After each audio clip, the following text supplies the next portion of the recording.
Hello, people of the internet tubes and all the people watching around and near the tubes. Welcome back to my channel, IMF5 Penguin, and this is the first episode of Out of the Park Baseball 17. This is a GM sim, and I am playing in the Premier League Baseball League.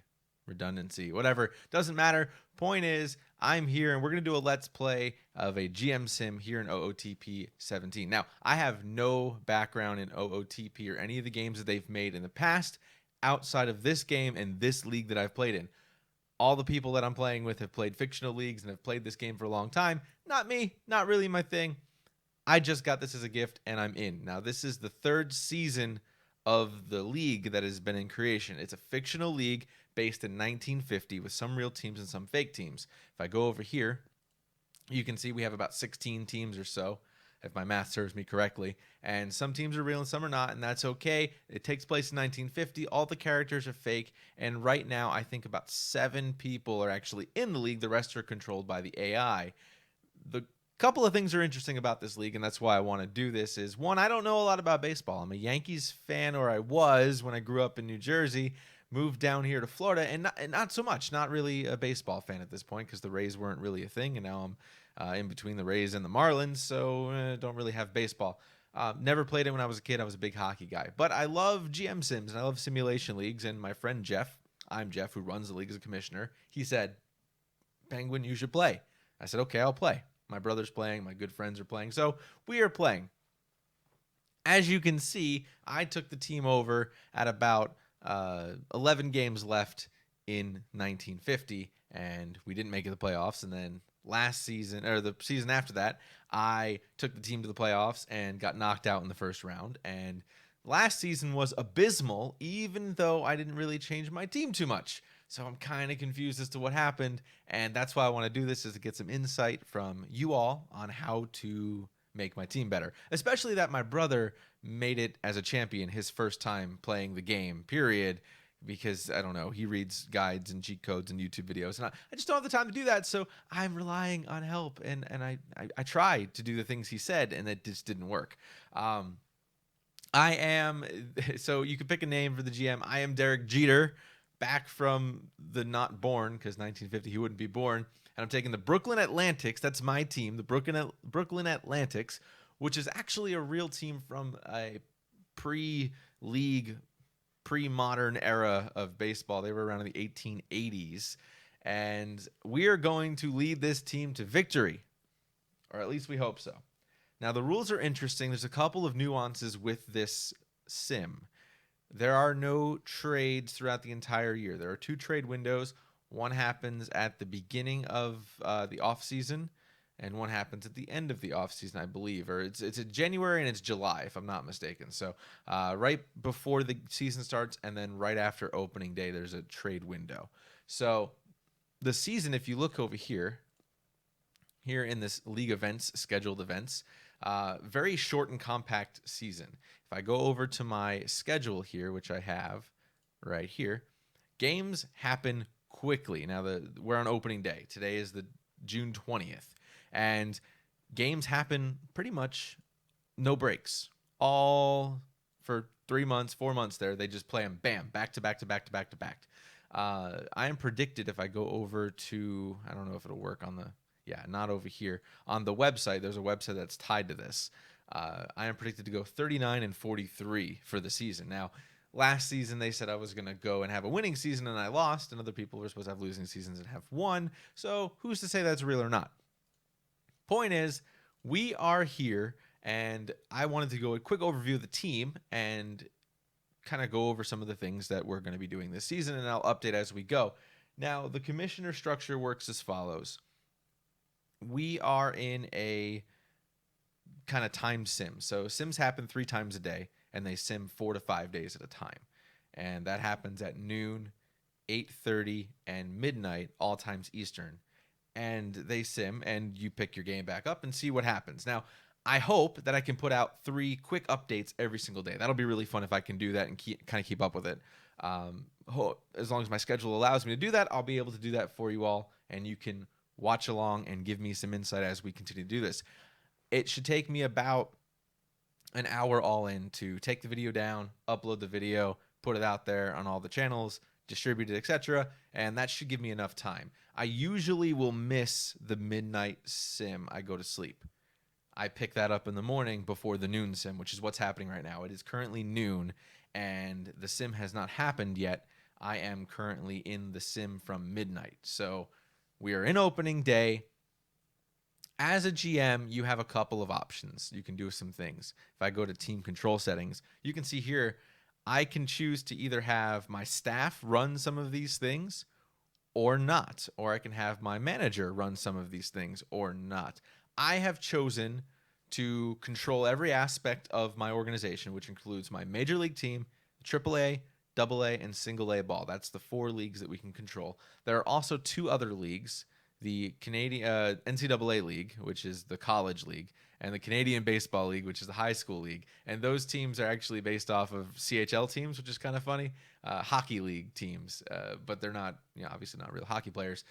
It's just the names we've used because we're all hockey fans, essentially, who played this game initially, and we're just having some fun.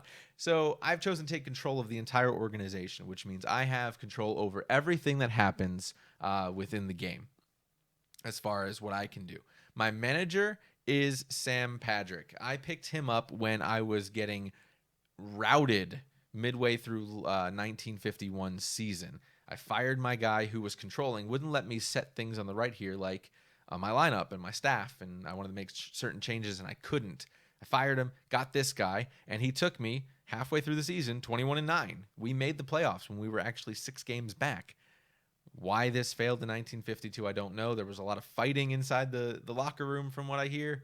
That's what was said. If I go to relationships, it's really not that bad. I only have a worse relationship with only 2 players and a better relationship with 7, with 4 having a higher influence with this manager. So I'm thinking it was just the players and me not knowing the game enough to really be effective in managing the team. I'm hoping to change that with this season, obviously. So that said, if I go over to... let's see some other things that are on my list here.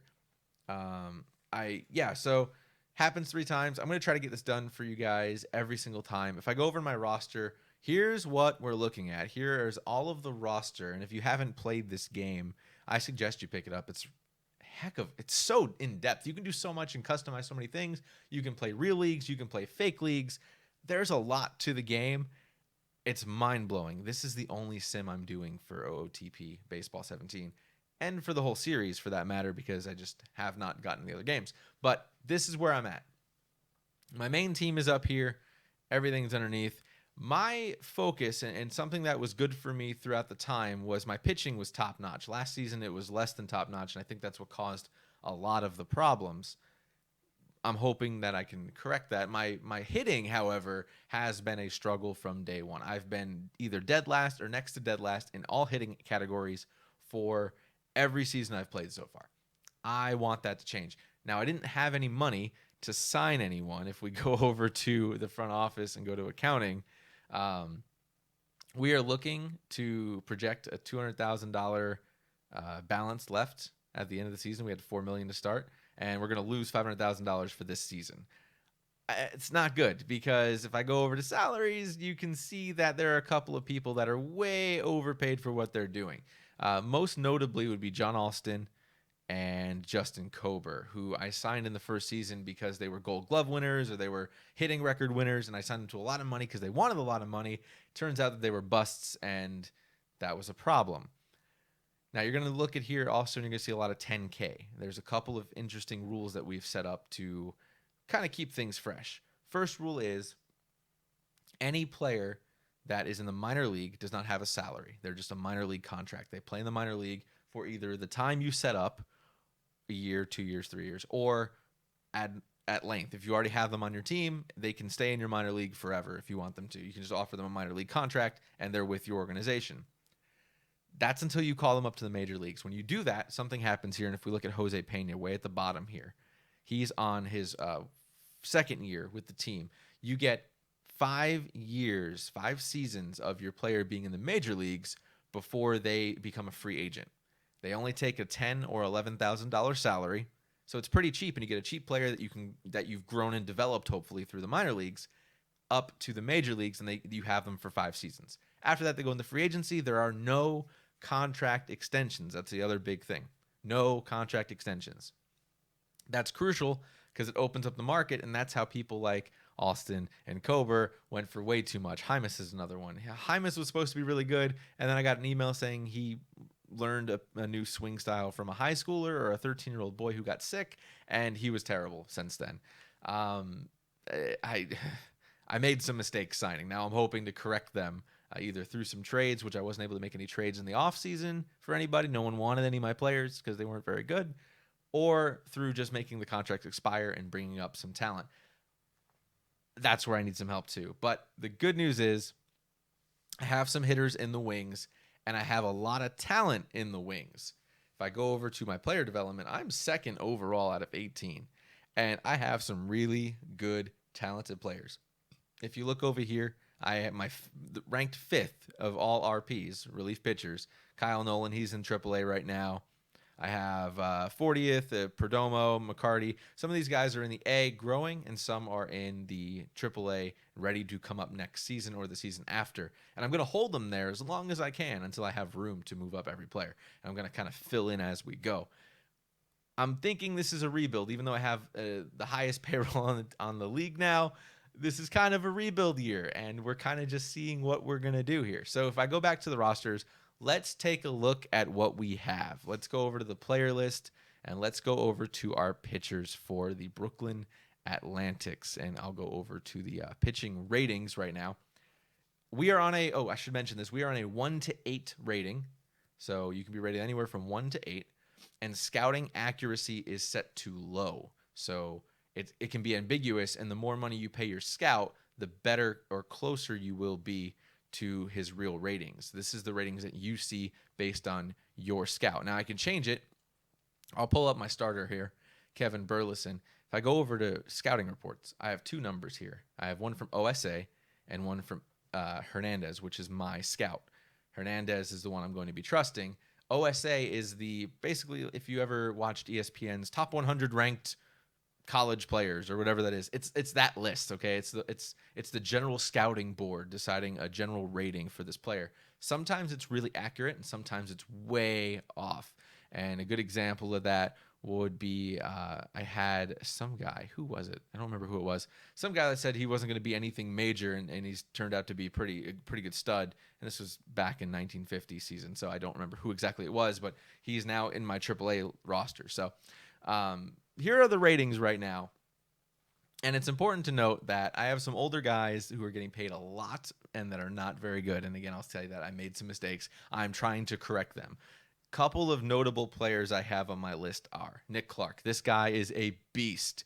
He is still in his 3rd year, so I still only have to pay him $10K. And he has broken strikeout record, 1951 for 160. His ERA was 3rd in the league. Last year, not so good. I think he just had a bad place in the rotation, or just I don't know what happened, but didn't end up as good as he could have. I'm hoping that he develops a little bit further and gets a little bit better. As you can see, his control can go up to 7 on potential, and his curveball can get up to an 8. If I can get him for another this year and 2 more, we're going to be solid, and I'll have some good pitching, and that should kind of cover things. Another note here is Ivan, I want to go with, Zelaya. He is my closer. He was a free agent last season. I know I said I didn't sign anybody new. I signed him. He was the only guy other than Philpott that I signed, and he's my 3rd baseman. I tried to keep 2 of my star players, and the closer, he's been on fire. Look at the numbers here. If you go down to 1950, 1.62 ERA, strikeouts, crazy, whip, less than 1 in most cases, or right at 1. So he's a really good closer. He's the best in the league. He's been an all-star twice. If you look up here, boom, all-star twice. So I rely on him, and I'm paying him a lot of money, but I've locked him up for 7 years. He will be mine until he's 35, and I'm okay with that. I am okay with that. So he's good. He's going to be my backbone. Let me go back to pitching here and show you the rest of my staff. So my starting lineup, I have a 32-year-old Kevin Burleson who's being paid way too much, and his numbers don't really hold up. The average ERA, I can't say they don't hold up. He's decent, but his movement isn't so good. The average ERA in the league is between 4 and 4.5, so we're looking at fitting just inside that realm. He went 4-8 last season. I just didn't have it last season. It just wasn't clicking. I don't know why. It just wasn't clicking. Next up, I got Victor Chavez, who is also in that same boat, but had a little bit worse of a season last season. If you look at the numbers here, he's a call up from the minor leagues. When I got the team, I had a bunch of older guys with contracts in the minor leagues. I just called them up to kind of move through their contracts, not to keep paying them all this money and sit in the minors and do nothing. Nick Clark, we just went over him. John Martin, he's a new call-up as well. He's the other guy I just mentioned I called up.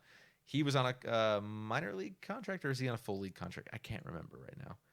Yeah, he had $114,000, so he's got $38,000 left for this season. Then he's done, I believe, if I'm not mistaken here.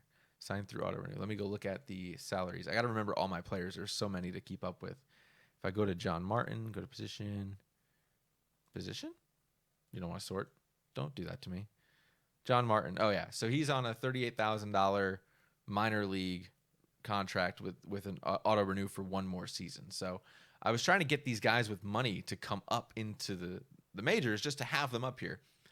The last starter is a new guy. I just called him up last season. He was the number 2 starting pitcher in development, Zach Starks. He didn't have the best season last season. I had him as a starter at 23, called him up, moved him to RP. He had a little bit better performance. I moved him back to a starting position, and he's going to grow. This guy's going to be a stud, I think. If we look over here, his potential doesn't look to be that great, but he's got a good changeup. He's got good control that can get better. And as long as you have good control, if your stuff is above 5, you're doing okay. Because, again, we're in a 1 to 8 scale. Stamina is top-notch. Scouting reports, it's throwing me off because at first, my scout said he was supposed to be the most amazing player on the face of the planet. Now he's saying I'll be surprised if he's still in organized baseball a year from now. I don't know why. His ratings don't really show that. They kind of say that he could get a little bit better, and he's above average. So above average is good. I mean, we're not going elite. We're going above average to great players. I got to hold on to him, see how he works this season. He's on a minor league contract. I'm not tied to him. Then I have a bevy of relief pitchers. Way too many that I'm paying way too much money for, and Williamson is a star factor into that. I was paying him $100,000 to just be a setup guy last season. I didn't know that he was just going to be a setup guy last season. I kind of let the manager pick the lines and the rotation, and he was thrown into a setup position. He pitched 16 innings for $100,000. That's terrible. I'm not okay with that. He is supposed to be really good. His ratings are pretty good. If I go over to here, 7, 6, 5. That's his potential. I got a guy that can have some good talent here. He's 33 years old, and I believe I have him for 2 more seasons here. I have him for 2 more seasons. So I'm hoping $190,000. I signed some mistakes, or some people that I didn't know that were going to be so good and didn't use them. Like, I just made mistakes. Okay, I'm learning as we go here. So if I go back to him, he didn't have the worst season, but he didn't have the best season because he only pitched 16, 17 innings each. I'm trying to get my relievers to pitch a little bit more, and after this season, I will keep one less reliever up in the majors and just make my starters pitch a little bit more, and you can control that in the strategies to not hook them as quick. But right now I'm paying them, so I might as well have them all pitch. Nate Lombard, he says he's supposed to be good.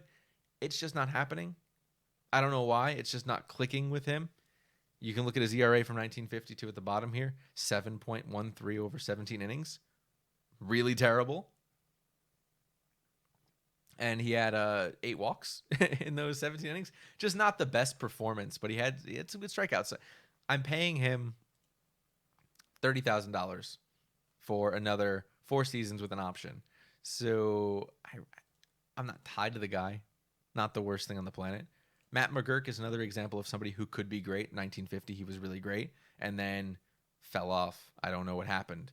I am paying him another $75,000. He's done at the end of this season. If it doesn't get better, I'm not going to re-sign him. Cortez Nieves, another situation of a guy that I signed that actually isn't doing too bad, surprisingly enough. If you look over here, He's supposed to be a really good player. And I have him at $100,000 for another 7 years here. I just signed him in the 1952 season. I got him for a while. I'm hoping this is my new reliever that's solid. Him and Williamson, I want them to be like top-notch players. For some reason, my voice is killing me today. We just had that tropical storm roll through here yesterday, and the pollen's all over the place now. Not that nice. So I'm hoping he'll be great. Brad Rydell is my other guy, and again, 27 innings pitched over the season. I need these guys to pitch more to make them worth it because I'm paying him $160,000 this season with an option to renew for next season. So I'm hoping I can get some results out of these people. 31 years old. I feel like they should 6.55. He should be pretty good. Below average relief pitcher. If we're only up to an 8, I don't understand why some of the scouts say he's below average because he's doing not terribly. He's not great, but he's not terrible. So, I'm learning. I'm learning the game as we go. Jesus Romero, another guy that I signed after the 50 season. He was with Houston. I signed him thinking he'd be great, and I got him for one more season at $70,000. He's below average. The 4 scares me. Anything below 5 is not really major league level, but I'm paying him money, so I called him back up. As you can see, he played in, Dallas for a little bit, and I'm trying to get him back up, but his ERA is just not good, so I got to figure this out. So I need help. And then lastly, we looked at Williamson already. So Williamson and Nieves are my anchors, I'm hoping, in relief. I asked my manager, by going over here and asked manager for staff, to come up with the rotation. I made some adjustments. I moved Williamson out from setup. I moved Jesus to long relief because he has more stamina. I'm just trying to get people in the right positions to be successful this season. Hopefully it works. My lineups. We'll look at the starting lineup for the Major League, for the Brooklyn Atlantics. This is where I need help. My pitching can be good. This is where I need help.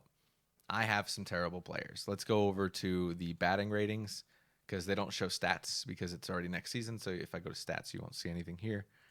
Yeah, so 0s across the board. Batting ratings.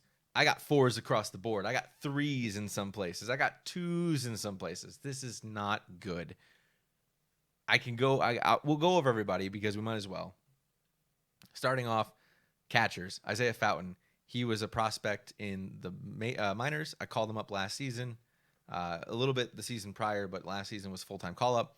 He's done pretty well for a young kid. I'm trying to get him some playing time. So he's playing as a starter with Jose Pena, who's just not as good in power to be behind. So gap power, hitting the ball and getting it out there. I'm relying on contact. I need somebody to get the ball out into the field. Get some runs going because I was last in runs last season. Terribleness. So Jose Pena backs him up. Nothing spectacular about Jose Pena at all. He's anything crazy. Let me go over to default and show you that I got them both on 1 year left for a contract, I believe, if I'm not mistaken. Let me go make sure. Yeah, let me double check in the front office and salaries. And if I go to... Oh, no. So I have them both for another 4 seasons. I just called them both up. That's right. I thought that looked weird. So the game doesn't know that I have auto. Like, they don't know that there's a 5-year rule and it auto renews for 5 years. We added that, and I don't think this column accounts for that. So it won't show.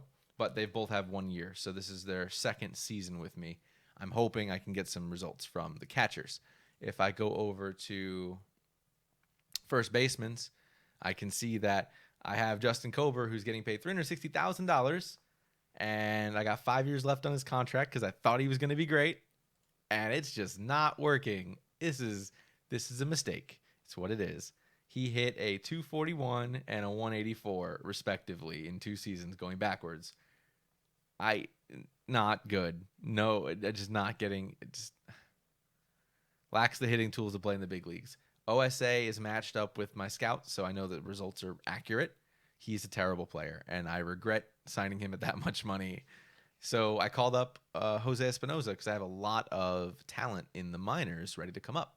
Called him up. I'm giving him some playing time as a pinch runner because he's super fast. If I go over to his speed is 6, stealing is 8, base running is 8.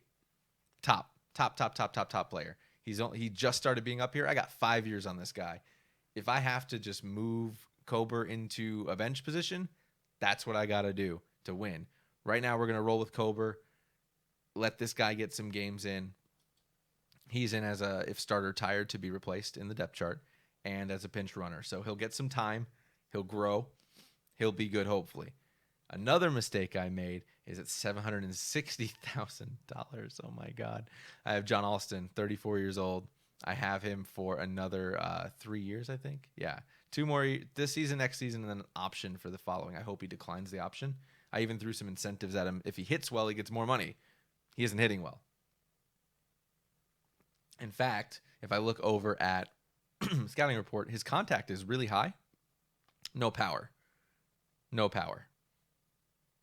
it's resulting in a decent effort. He batted at 299 last season, which is great, but he wasn't generating any runs for me. It just wasn't 24 RBI. It wasn't doing anything spectacular, and that's the problem I was having. So I have Klein Meyer, who is my backup, and I just brought him up last season. He played his first season. He's another prospect that can be great.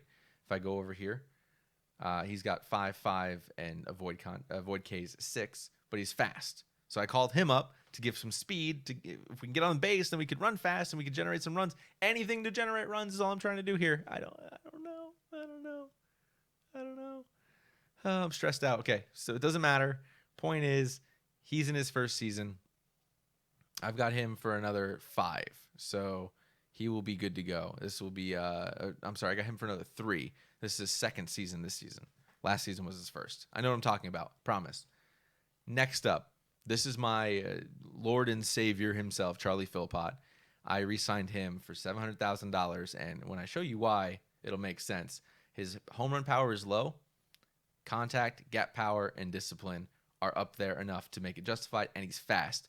He broke records, so he had the most at-bats. It's a record, most hits, and most triples last season. So he did well. He batted a 339 and was a 4.2 WAR.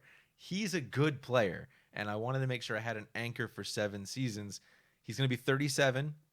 He's somewhat of a leader, as the scout says, and I'm hoping that I can just have somebody in there for a while to be a good positional player that can hang on and actually generate some runs. If I go over to my fielding, and I say that because I said positional player, I have some good positional players. 6s and 7s for most of my starting positions, even an 8. Their hitting is terrible, and that's the problem I'm having. I actually led the league for 2 seasons in fielding percentage, and so I was losing games like 1-0 or 5-1. Like, it's just no hitting. So I have some good positional players. I need runs generated. Going back, looking at my ratings, Romain Grandjean, he was a backup that I called up and said, hey, you're going to be my starter because I couldn't afford to re-sign the other guy I had, Phil Steele, who now plays for one of the GMs that are in our league that is actually human controlled. If I go to Grandjean, he's, again, below average. I'm paying him $25,000 for 2 more seasons. Not the best player. It's really not. And you can see that in the numbers. He's, just below 250. RBIs, not really anything great. I'm just not getting anybody that can hit. Not getting 46 strikeouts. I think I had one guy last season I cut that was more led the league in strikeouts. It was terribleness. So again, need runs. Eric Roberts, another good example. Paying $400,000 for him. He's doing at least enough for me to be okay with it. He's got 5s. He's an average player and has good leadership skills, which is apparently important in the locker room. Last season, I had nobody as a leader, and they kept fighting. And I kept getting emails and messages saying they're fighting. By the way, why are there emails in 1950? Let's not look into that. Let's just assume that it's Pony Express and Carrier Pigeon and Telegram, and it just says email. Let's go with that. Technically, it says mail, so whatever. 294. I've got him. I got 2 options here. 1953, I have him for 1 more season this season. He has the option to opt out. If he opts back in, I got him for 2 more, and then he has an option to renew for 1956. If he hits well, he gets money. I need him to hit well. We'll see. Scout and OSA match up pretty much, except for I. So he's a decent player. He's an average player, and I need average players to do well. Jim Weiss is 28, and he's never been up in the majors except to fill in a couple of roles. So I've got him for another 4 seasons. Or maybe I got him for 5, I think. I know I just called him up. So Major League service time, 3 years, 25 days. Oh, maybe I don't. I called someone up just to have a filler, essentially. Accounting, salaries. Let's go over to salaries. Let's look up. Where is he? I don't even see him on this list. Well, then.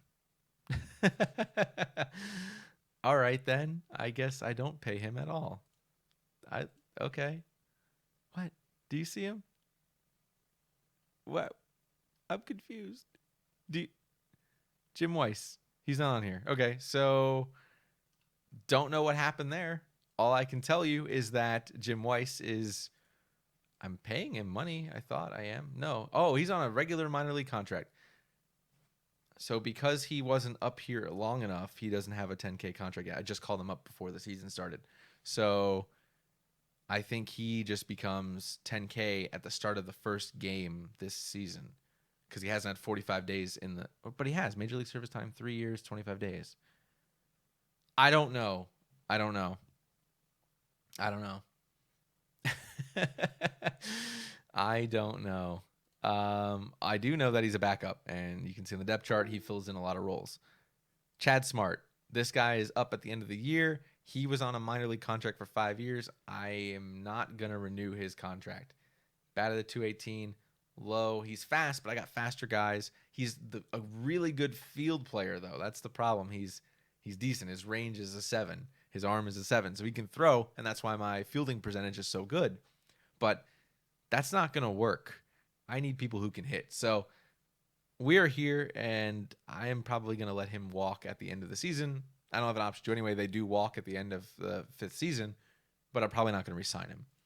And then last but not least, Eric Hymas, the guy who learned his swing from a 13-year-old boy. He was a Gold Glove last season, 1952. He's an 8 in right field. This is a guy that makes my brain hurt because if he can hit just a little bit better, I'd be so much happier. In 1950, he was an all-star. He's been with Brooklyn since I got the team, and he's been an average hitter, just nothing great. I have him, as you can see, OSA matches right up with my scout. Nothing great.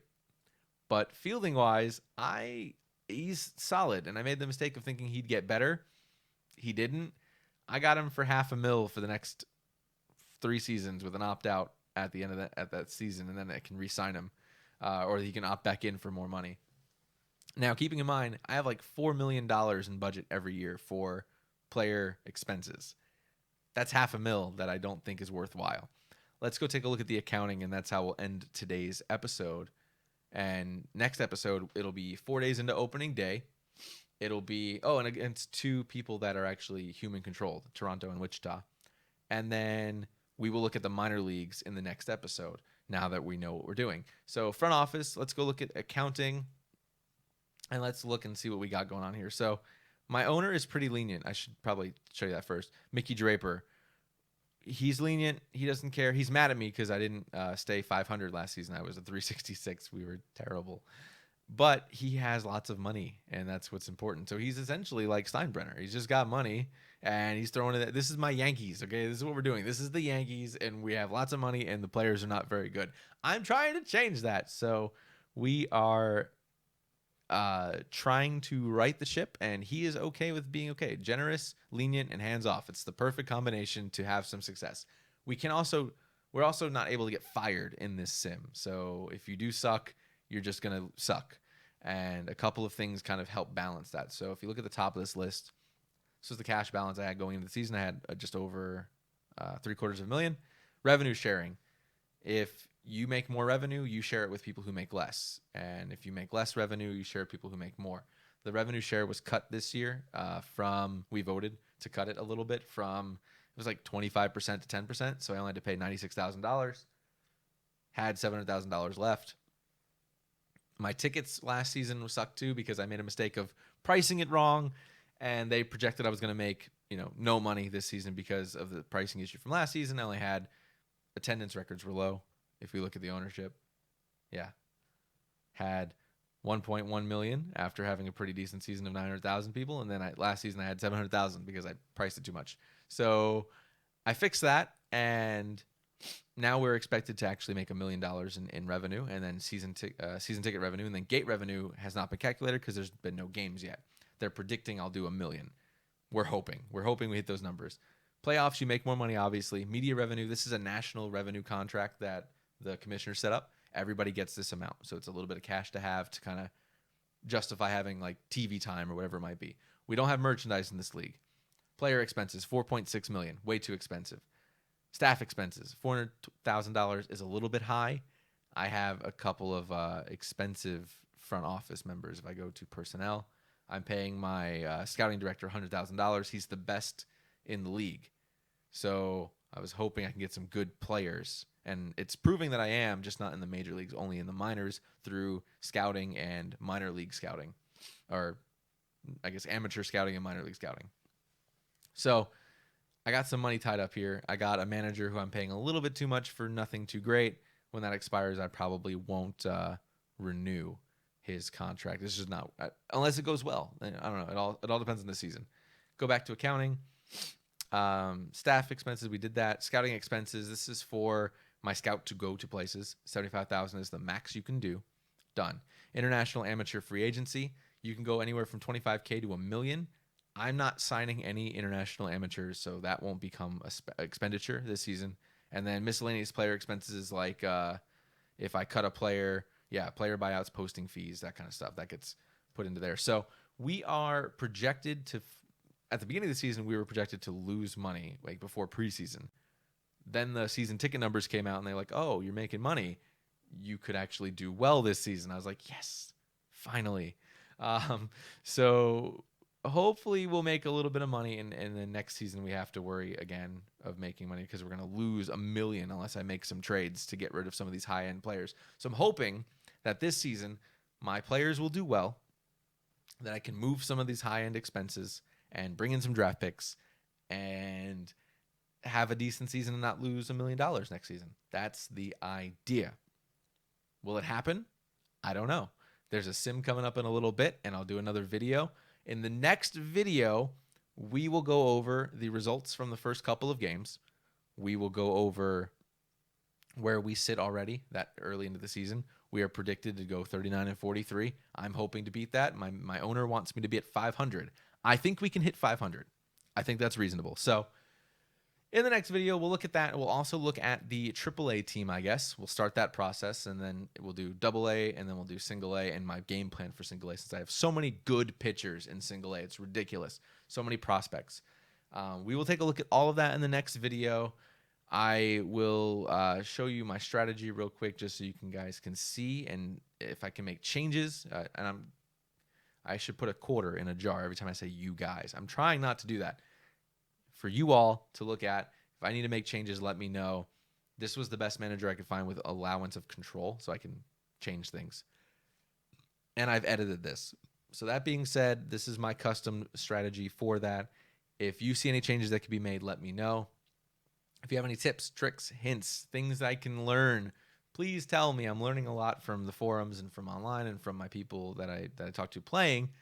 But obviously the GMs in the sim are going to hide some things, and I think that's what they're doing. I'm being led down a wrong road, and I don't want that anymore. I want to do I want to play really well, and I want to have a good time here. So I also will put in the description the link to the website. I think I can post that Jeff set up. It's a website where you can actually do like MLB.com. You can go and see stats and results and records, and you can see all that stuff when the games when I'm not showing you the games. You can actually go to the website and you can see the status update of where every team is sitting and their financial reports and all this stuff during your time whenever you want to. I'll see if I can get the link to put that up in the description so you can click on it and see that too. That said, I hope you enjoyed this first episode. I know it was a little bit long. The next episodes won't be as long because we'll just jump right in. And I thank you for watching. I thank you for listening to me. Again, I am F5 Penguin. You can find me on all of the social medias at F5 Penguin. And I hope to see you over there. And I hope to also see you in the next video. Until then, take care. Delayed pause.